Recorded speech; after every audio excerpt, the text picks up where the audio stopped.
Good evening. Tonight, I can report to the American people and to the world that the United States has conducted an operation that killed Osama Bin Laden, the leader of al-Qaeda, and a terrorist who's responsible for the murder of thousands of innocent men, women, and children. It was nearly 10 years ago that a bright September day was darkened by the worst attack on the American people in our history. The images of 9/11 are seared into our national memory. Hijacked planes cutting through a cloudless September sky, the Twin Towers collapsing to the ground, black smoke billowing up from the Pentagon, the wreckage of Flight 93 in Shanksville, Pennsylvania, where the actions of heroic citizens saved even more heartbreak and destruction. And yet we know that the worst images are those that were unseen to the world.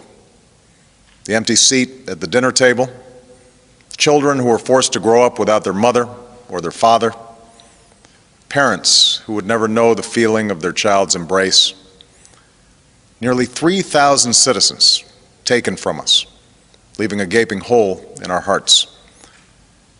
On September 11th, 2001, in our time of grief, the American people came together.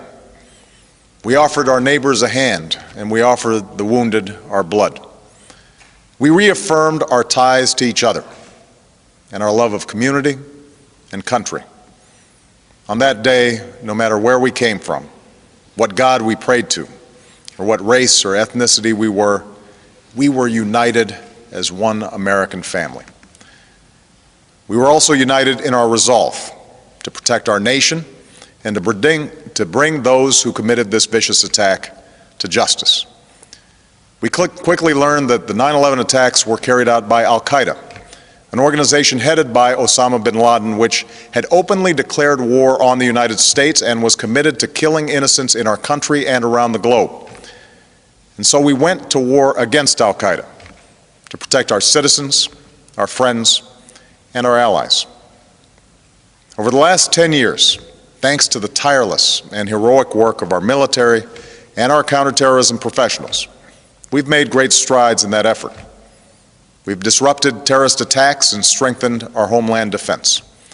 In Afghanistan, we removed the Taliban government, which had given bin Laden and al-Qaeda safe haven and support. And around the globe, we worked with our friends and allies to capture or kill scores of al-Qaeda terrorists, including several who were a part of the 9/11 plot. Yet Osama bin Laden avoided capture and escaped across the Afghan border into Pakistan. Meanwhile, al-Qaeda continued to operate from along that border and operate through its affiliates across the world. And so shortly after taking office, I directed Leon Panetta, the director of the CIA, to make the killing or capture of bin Laden the top priority of our war against al-Qaeda, even as we continued our broader efforts to disrupt, dismantle, and defeat his network. Then, last August, after years of painstaking work by our intelligence community, I was briefed on a possible lead to bin Laden. It was far from certain, and it took many months to run this thread to ground. I met repeatedly with my national security team as we developed more information about the possibility that we had located bin Laden hiding within a compound deep inside Pakistan. And finally, last week, I determined that we had enough intelligence to take action and authorized an operation to get Osama bin Laden and bring him to justice. Today, at my direction, the United States launched a targeted operation against that compound in Abbottabad, Pakistan. A small team of Americans carried out the operation with extraordinary courage and capability. No Americans were harmed. They took care to avoid civilian casualties. After a firefight, they killed Osama bin Laden and took custody of his body.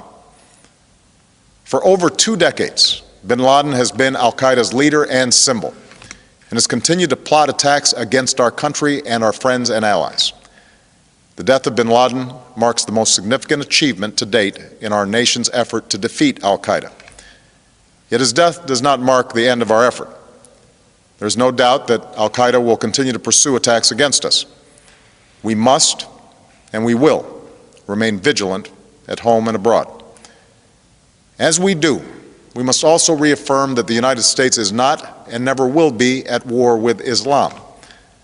I've made clear, just as President Bush did shortly after 9/11, that our war is not against Islam. Bin Laden was not a Muslim leader.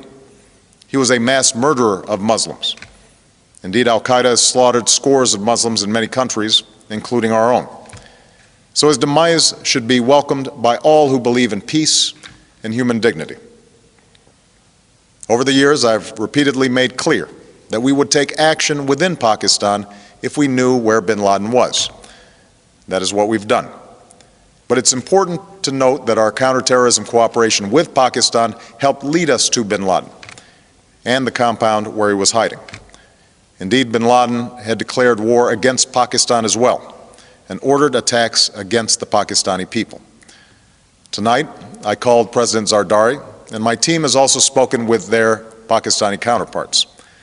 They agree that this is a good and historic day for both of our nations.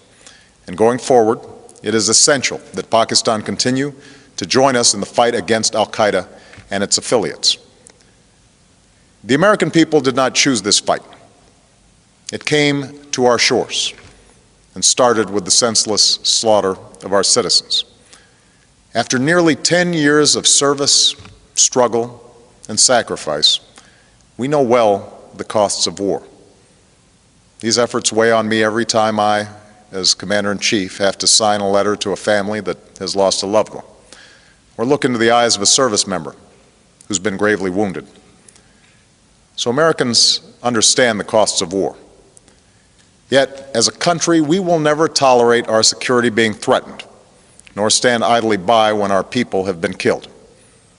We will be relentless in defense of our citizens and our friends and allies. We will be true to the values that make us who we are. And on nights like this one, we can say to those families who have lost loved ones to al-Qaeda's terror, justice has been done. Tonight, we give thanks to the countless intelligence and counterterrorism professionals who've worked tirelessly to achieve this outcome. The American people do not see their work nor know their names, but tonight they feel the satisfaction of their work and the result of their pursuit of justice. We give thanks for the men who carried out this operation, for they exemplify the professionalism, patriotism, and unparalleled courage of those who serve our country. And they are part of a generation that has borne the heaviest share of the burden since that September day. Finally, let me say to the families who lost loved ones on 9/11 that we have never forgotten your loss, nor wavered in our commitment to see that we do whatever it takes to prevent another attack on our shores. And tonight, let us think back to the sense of unity that prevailed on 9/11.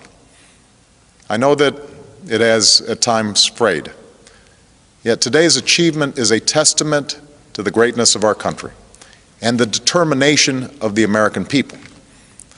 The cause of securing our country is not complete, but tonight we are once again reminded that America can do whatever we set our mind to. That is the story of our history. Whether it's the pursuit of prosperity for our people or the struggle for equality for all our citizens, our commitment to stand up for our values abroad, and our sacrifices to make the world a safer place. Let us remember that we can do these things not just because of wealth or power, but because of who we are.